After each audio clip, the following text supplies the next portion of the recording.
সেনাবাহিনীর প্রধান জেনারেল ওয়াকারুজ্জামান বলেছেন, আমি আশা করব বাংলাদেশ ইনফ্যান্ট্রি রেজিমেন্টের প্রতিটি সদস্য তাদের উপর অর্পিত দায়িত্ব সর্বোচ্চ শৃঙ্খলা এবং পেশাদারিত্বের সঙ্গেই পালন করবে। এই রেজিমেন্টের প্রতিটি সদস্য দেশের যে কোনো প্রয়োজনে স্বতঃস্ফূর্তভাবেই দায়িত্ব পালন করবে এবং প্রয়োজনে নিজেদের জীবন উৎসর্গ করতে প্রস্তুত থাকবে।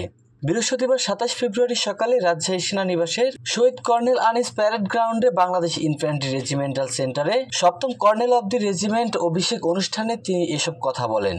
এ সময় তিনি আরও বলেন, বাংলাদেশ সেনাবাহিনীর রেজিমেন্ট আধুনিকায়ন হয়েছে, নতুন নতুন ইউনিট প্রতিষ্ঠা, আধুনিক অস্ত্র সরঞ্জামাদি সংযোজন সহ উন্নয়ন কল্যাণমুখী কার্যক্রম অন্তর্ভুক্ত রয়েছে।